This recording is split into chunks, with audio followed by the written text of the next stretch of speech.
السلام علیکم، welcome to my YouTube channel dairy night story. کیسے ہیں دوستو؟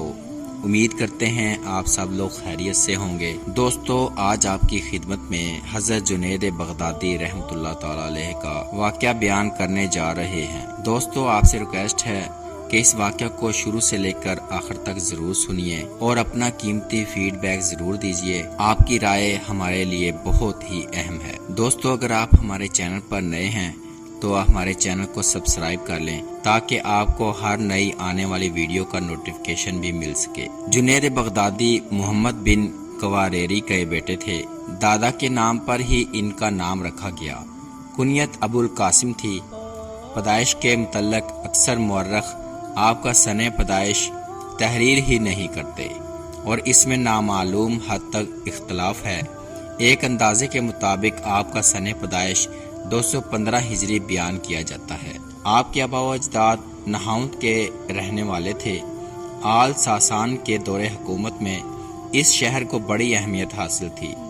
سلطنت ایران اور حکومت عثمانیہ کے درمیان کا پہاڑی حصہ متنازع تھا اور علاقہ جبل کے نام سے مشہور تھا۔ دولت عباسیہ کے آخری زمانے تک نہاوند ہی اس علاقے کا صدر مقام تھا۔ حضرت جنید کی پیدائش سے پہلے ہی آپ کے والد محمد نے ترک وطن کر کے بغداد میں رہائش اختیار کر لی تھی۔ ان کے والد آئینہ سازی اور شیشہ گری کی تجارت کرتے تھے۔ عباسی خلیفہ مامون الرشید نے اپنے دور میں 214 ہجری میں علی بن ہشام نامی ایک شخص کو علاقہ جبل کا گورنر مقرر کیا اور کم اصفہان اور آذربائیجان کے علاقے بھی اس کے سپرد کر دیے۔ وہ ایک ظالم انسان تھا، لوگوں کے مال لوٹ لیتا تھا اور جائیدادیں ضبط کر لیتا تھا۔ اکثر لوگوں کو مقتل میں لا کر قتل کر دیا۔ مجبوراً بے کس انسان آسمان کی طرف منہ کر کے فریاد کرتے تھے، اے خدا، تو نے علی بن ہشام کو ہمارے کون سے گناہوں کی پاداش میں ہم پر مسلط کیا ہے؟ اسی شور و شر میں لوگ غائبانہ طور پر عباسی خلیفہ مامون الرشید کو مخاطب کر کے کہا کرتے تھے، امیر المومنین، آپ کو خبر بھی ہے کہ آپ نے کس ظالم شخص کو حاکم مقرر کیا ہے؟ کیا یہی آپ کا نظام ہے؟ جب علی بن ہشام کے ظلم کی خبریں خلیفہ مامون الرشید کو پہنچیں تو خلیفہ غصے میں اپنے آپے سے باہر ہو گیا۔ پھر عجیف نامی ایک شخص کو طلب کیا جو بڑا نامور شجاع تھا اور اسے مخاطب کر کے کہا، اے عجیف، جب سے میں نے علی بن ہشام کے ظلم کی کہانیاں سنی ہیں مجھے راتوں کو نیند نہیں آ رہی۔ کیا تو میری کھوئی ہوئی نیند مجھے لوٹا سکتا ہے؟ عجیف نے کہا، خلیفہ المومنین، غلام جو علاج ممکن ہے اس کے لیے حاضر ہے۔ مامون الرشید نے کہا، تو اس بدبخت کو زنجیروں میں جکڑ کر لے آ تاکہ میں اس کا سر کچل ڈالوں۔ عجیف اپنا لشکر لے کر علاقہ جبل کی طرف بڑھا۔ علی بن ہشام کو جب معلوم ہوا تو وہ حکومت کے ایک اور غدار بابک کو ساتھ ملانے کے لیے آگے بڑھا، مگر عجیف نے اسے سنبھلنے کا موقع ہی نہ دیا اور 217 ہجری میں اسے زنجیروں میں جکڑ کر خلیفہ کی خدمت میں پیش کر دیا۔ خلیفہ اسے دیکھ کر اتنا جذباتی ہوا کہ علی بن ہشام اور اس کے بھائی کو قتل کرنے کا حکم دے دیا۔ جب دونوں قتل ہو گئے تو خلیفہ نے نیا حکم جاری کیا کہ علی بن ہشام کا سر نیزے پر گاڑ کر عراق، خراسان، شام اور مصر کے گلی کوچوں میں پھراؤ۔ جب سب لوگ دیکھ لیں تو اسے سمندر میں پھینک دو۔ چنانچہ ایسا ہی کیا گیا۔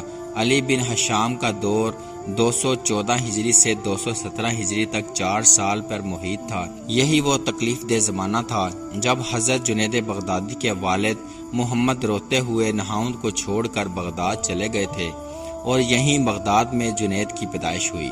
حضرت جنید کے پورے خاندان میں کوئی صاحب علم و تصوف نہیں تھا، البتہ آپ کے ماموں سری سکتی مشہور صوفی بزرگ تھے۔ آپ 5-6 سال کے ہوئے تو باپ نے اسے اپنی دکان پر بٹھانا شروع کر دیا کیونکہ والد کا کوئی علمی ذوق نہیں تھا۔ ایک دن حضرت سری سکتی رحمۃ اللہ تعالی علیہ ان کی دکان پر آئے اور اپنے بہنوئی سے کہا، یہ بچہ دکانداری کے لیے پیدا نہیں ہوا، مگر باپ نے جواب دیا، یہ دکاندار کا بچہ ہے، دکاندار ہی بنے گا، یہ کوئی ضروری نہیں، اللہ جو چاہے کر سکتا ہے، انشاءاللہ یہ بچہ وہی بنے گا جو میری آنکھیں دیکھ رہی ہیں۔